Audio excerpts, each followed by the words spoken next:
तो दोस्तों आज हम राजस्थान सिटी के लिए 50 इम्पोर्टेंट प्रश्नों के बारे में बात करेंगे और ये सभी प्रश्न मोस्ट इम्पोर्टेंट सिलेक्टेड प्रश्न हैं और परीक्षा में आने लायक प्रश्न, इसलिए वीडियो में अंत तक बने रहे। तो चलो वीडियो को शुरू करते हैं।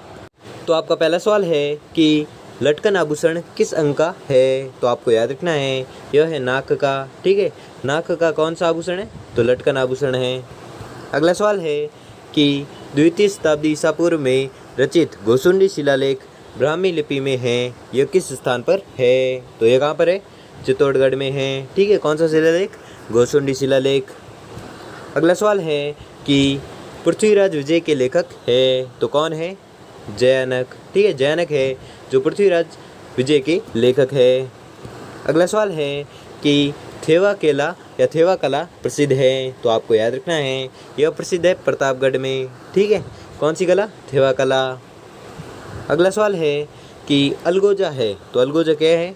एक वाद्य यंत्र है। ठीक, क्या? अलगोजा। अगला सवाल है कि बगोली सराय पंचलंगी खनन क्षेत्र किस खनिज के लिए प्रसिद्ध है? तो यह प्रसिद्ध है लौह अयस्क के लिए। ठीक है, कौन सा खनन क्षेत्र? बगोली सराय पंचलंगी खनन क्षेत्र।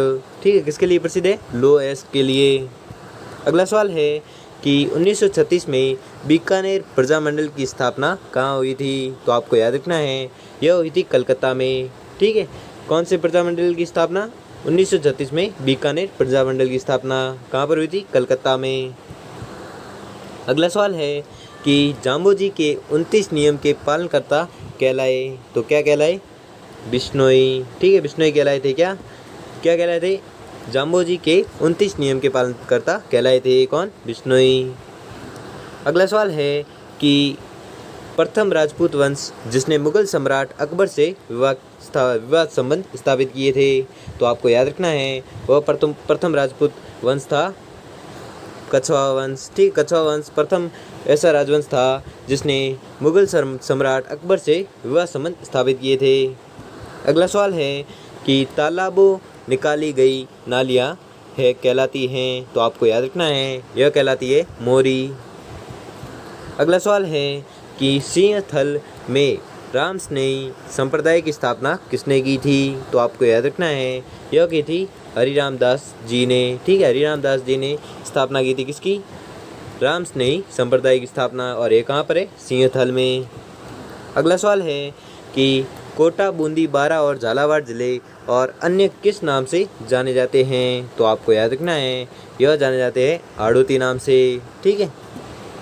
अगला सवाल है कि राजस्थान राज्य का वर्तमान स्वरूप कब अस्तित्व में आया? तो आपको याद रखना है यह आया था 1 नवंबर 1956 को। ठीक है, राजस्थान राज्य कब वर्तमान स्वरूप में कब अस्तित्व में आया? तो आपको याद रखना है यह आया था 1 नवंबर 1956 को। अगला सवाल है कि वैवाहिक समस्याओं को सुलझाने हेतु उदयपुर में महाराणा सज्जन सिंह की अध्यक्षता में कब देश हितैषणी सभा का गठन हुआ? तो आपको याद रखना है यह हुआ था 2 जुलाई 1877 को। ठीक है। अगला सवाल है कि कौन सा जल दुर्ग, रुको उसको बड़ा कर देते हैं। तो अगला सवाल है कि कौन सा जल दुर्ग की श्रेणी में आता है? तो आपको याद रखना है यह आता है गागरोन। ठीक है, गागरोन दुर्ग है जो कि जल श्रेणी में आता है। अगला सवाल है कि BN रेऊ के अनुसार राजपूताना का भूला हुआ नायक कौन था? तो आपको याद रखना है यह था राव चंद्रसेन। ठीक है, भूला हुआ नायक कौन था? तो राव चंद्रसेन था। अगला सवाल है कि प्राचीन मारवाड़ मालानी शासकों का निवास स्थान रहा है, तो आपको याद रखना है निवास स्थान कौन सा है? जसोल। ठीक है, जसोल था जो प्राचीन मारवाड़ मालानी शासकों का निवास स्थान रहा है। कौन? जसोल। अगला सवाल है कि मंडोर जहां राज्य के पहले फुटवियर डिज़ाइन एवं डेवलपमेंट इंस्टीट्यूट का शिलान्यास किया गया है वह कहाँ पर स्थित है? तो आपको याद रखना है यह स्थित है जोधपुर में। अगला सवाल है कि महाराणा प्रताप का अंतिम समय कहाँ बीता? तो आपको याद रखना है यह बीता था चावंड में। अगला सवाल है कि खरीदा पत्र किसे भेजा था? तो आपको याद रखना है यह भेजा था एक रियासत के राजा द्वारा दूसरी रियासत के राजा को। अगला सवाल है कि सवाई जयसिंह ने कितने स्थानों पर वेधशालाओं का निर्माण करवाया था? तो आपको याद रखना है यह करवाया था 5 स्थानों में। ठीक है। अगला सवाल है कि राज प्रशस्ति किस स्थान पर अवस्थित है? तो आपको याद रखना है यह अवस्थित है राजसमंद झील की पाल पर। अगला सवाल है कि 1665 में मिर्जा राजा जयसिंह और शिवाजी के मध्य हुई संधि कहलाती है? तो आपको याद रखना है यह कहलाती है पुरंदर की संधि। अगला सवाल है कि कूचामणि ख्याल के प्रवर्तक है? तो आपको याद रखना है यह प्रवर्तक है लच्छीराम। अगला सवाल है कि बनी ठनी संबंधित है? तो आपको याद रखना है यह संबंधित है किशनगढ़ शैली से। ठीक है। क्या संबंधित है? बनी ठनी। अगला सवाल है कि राज परिवार के बच्चों को स्तनपान कराने वाली औरतों को कहा जाता है? तो आपको याद रखना है यह कहा जाता है दाई। अगला सवाल है कि शेखावाटी क्षेत्र में गीदड़ नृत्य किस त्योहार के अवसर पर होता है? तो आपको याद रखना है यह होता है होली के त्यौहार पर। ठीक है। कौन सा नृत्य? गीदड़ नृत्य। अगला सवाल है कि राजस्थान उच्च न्यायालय में न्यायमूर्ति की नियुक्ति कौन करता है? तो आपको याद रखना है यह करता है राष्ट्रपति। अगला सवाल है कि राजस्थान विधानसभा की प्रथम महिला अध्यक्ष कौन थी? तो आपको याद रखना है यह थी सुमित्रा सिंह। ठीक है। सुमित्रा सिंह थी जो राजस्थान विधानसभा की प्रथम महिला अध्यक्ष थी। कौन? सुमित्रा सिंह। अगला सवाल है कि हरियाणवी नस्ल हेतु प्रसिद्ध मेला है? तो आपको याद रखना है यह मेला है जसवंत मेला। ठीक है। जो किसके लिए प्रसिद्ध है? हरियाणवी नस्ल के लिए। अगला सवाल है कि अंता गैस विद्युत केंद्र स्थित है? तो आपको याद रखना है यह स्थित है बारां जिले में। ठीक है। कौन सा विद्युत केंद्र? अंता गैस विद्युत केंद्र। अगला सवाल है कि सुनहरी कोठी किस जिले में स्थित है? तो आपको याद रखना है यह स्थित है टोंक जिले में। ठीक है। कौन सी कोठी? सुनहरी कोठी। अगला सवाल है कि मगरा चक्रीत अथवा बीकानेरी चोकला कहलाने वाली किसकी नस्ल है? तो आपको याद रखना है यह नस्ल है भेड़ की। अगला सवाल है कि एक ही आंदोलन का नेतृत्व किसने किया था? तो आपको याद रखना है यह किया था मोतीलाल तेजावत ने। ठीक है। मोतीलाल तेजावत ने एक ही आंदोलन का नेतृत्व किया था। अगला सवाल है कि यूनेस्को ने 2013 में राजस्थान के कितने दुर्गों को विश्व विरासत की सूची में शामिल किया? तो आपको याद रखना है राजस्थान के दुर्ग थे उसमें 6 दुर्ग जिसको यूनेस्को ने विश्व विरासत की श्रेणी में शामिल किया।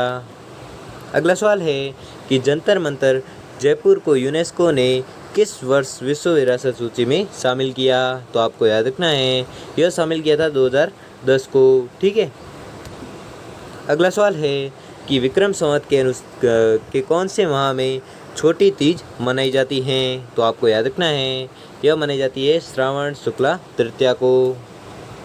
अगला सवाल है कि सुनारगढ़ या सोनारगढ़ के नाम से प्रसिद्ध है? तो आपको याद रखना है यह प्रसिद्ध है जैसलमेर का दुर्ग। अगला सवाल है कि भक्त शिरोमणि मीरा ने अपना अंतिम समय कहाँ बिताया था? ठीक है। तो भक्त शिरोमणि मीरा ने अपना अंतिम समय कहाँ बिताया था? तो आपको याद रखना है यह बिताया था द्वारिका में। ठीक है। किसने बिताया था? तो मीरा ने अंतिम समय बिताया था कहाँ पर? द्वारिका में। अगला सवाल है कि टोटी नामक आभूषण है? तो आपको याद रखना है यह आभूषण है कान के लिए। ठीक है। कौन सा आभूषण? टोटी नामक आभूषण। अगला सवाल है कि डाबड़ा कांड 13 मार्च 1947 को हुआ और यह अवस्थित है तो कहाँ पर अवस्थित है? डीडवाना में। अगला सवाल है कि महाराणा सांगा ने किस युद्ध में बाबर को पराजित किया था? तो आपको याद रखना है यह पराजित किया था बयाना के युद्ध में। ठीक है। अगला सवाल है कि देवगढ़ के महल निर्मित है? तो आपको याद रखना है यह निर्मित है सोमपुरा शैली में। ठीक है। देवगढ़ के महल निर्मित है किस शैली में? तो आपको याद रखना है सोमपुरा शैली में निर्मित है। अगला सवाल है कि दुर्गादास राठौड़ की मृत्यु कहाँ पर हुई थी? तो आपको याद रखना है यह मृत्यु हुई थी उज्जैन में। ठीक है। दुर्गादास राठौड़ की मृत्यु कहाँ पर हुई थी? तो आपको याद रखना है उज्जैन में हुई थी। किसकी मृत्यु हुई थी? तो दुर्गादास राठौड़ की। अगला सवाल है कि शिशुपाल वध के रचयिता हैं? शिशुपाल वध के रचयिता है तो कौन है?